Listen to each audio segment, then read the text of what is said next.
तो हेलो मेरे प्यारे साथियों, स्वागत करता हूं मैं आपका अपने इस यूट्यूब चैनल पे। तो ये क्लास चलती है हमारी आरआरबी ग्रुप डी के लिए, जो कि 2025 की क्लास चलती हैं, जो कि हमारी साइंस की प्रीवियस ईयर्स की क्वेश्चन होती है।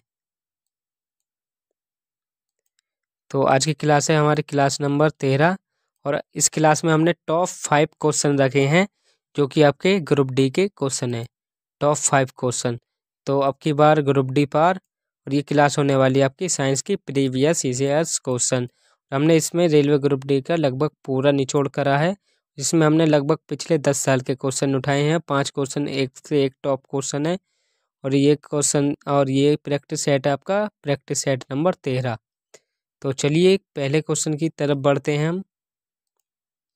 पहला क्वेश्चन टॉप 5 में से टॉप 5 में से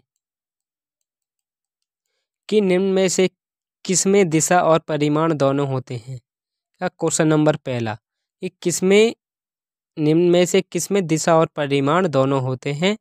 ऑप्शन नंबर ए आपका द्रव्यमान, ऑप्शन नंबर बी आपकी दूरी में, ऑप्शन नंबर सी संवेग में, ऑप्शन नंबर डी आपकी चाल में। आप बताइए कि निम्नलिखित में से किसमें दिशा और परिमाण दोनों होते हैं। तो आप बताएंगे द्रव्यमान में नहीं होते हैं, आपकी दूरी में भी नहीं, ना आपकी चाल में। तो आपकी यहाँ ऑप्शन नंबर सी यहाँ पर सही हो जाएगा, संवेग।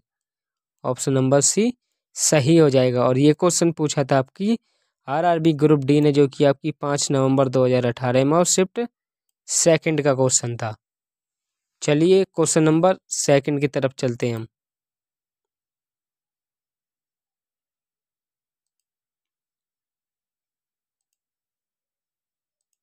क्वेश्चन नंबर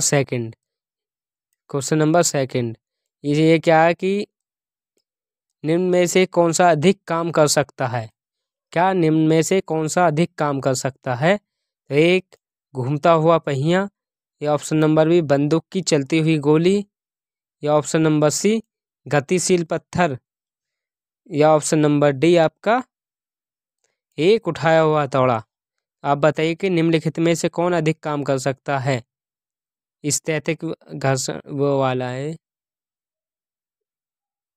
तो आप बताएंगे एक घूमता हुआ पहिया नहीं, गतिशील पत्थर नहीं, उठाया हुआ हथौड़ा स्थैतिक ऊर्जा हो जाएगी, और ये आपकी गतिज ऊर्जा में आ जाएगा कि बंदूक की चलती हुई गोली अधिक कार्य कर सकती है। तो ऑप्शन नंबर बी यहाँ पर बिल्कुल सही हो जाएगा। और ये क्वेश्चन पूछा था आपका एएलपी टेक्नीशियन, जो कि आपका 31/8/2018 में और शिफ्ट थर्ड का क्वेश्चन है।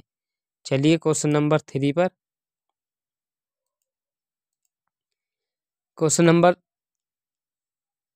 3 कि यदि कार्य का मान घनात्मक हो तो जिस निकाय पर कार्य हो रहा है वो कैसा होगा। कि यदि कार्य का मान घनात्मक हो तो जिस निकाय पर कार्य हो रहा है वो कैसा होगा, उसकी ऊर्जा साहस होगी, या ऑप्शन नंबर बी उसका मान शून्य होगा, ऑप्शन नंबर सी आपका वह नियत रहेगा, या ऑप्शन नंबर डी आपकी उसकी ऊर्जा में वृद्धि होगी। बताइए कि यदि कार्य का मान धनात्मक हो तो जिस निकाय पर कार्य हो रहा है वो कैसा होगा। तो उसकी ऊर्जा का हास्य होगा, यानी कि खपत होगी नहीं। ऊर्जा का मान शून्य होगा, ये भी नहीं। वह नियत रहेगी, ये भी नहीं। लेकिन उसकी ऊर्जा में वृद्धि होगी, यस। ऑप्शन नंबर डी यहाँ पर सही हो जाएगा। क्या उसकी ऊर्जा में वृद्धि होगी। क्या यदि कार्य का मान धनात्मक हो तो जिस निकाय पर कार्य हो रहा है तो उसकी ऊर्जा में वृद्धि होगी। और ये क्वेश्चन पूछा था आपका आरआरबी एनटीपीसी ने, जो कि आपकी 9/4/2016 में और शिफ्ट थर्ड का और स्टेज फर्स्ट का क्वेश्चन था। चलिए क्वेश्चन नंबर 4।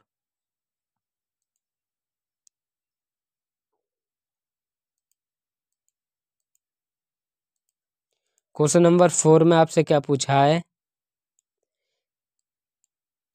क्वेश्चन नंबर 4 कि डाल्टन का परमाणु सिद्धांत निम्न में से किसके लिए एक स्पष्टीकरण प्रदान करता है।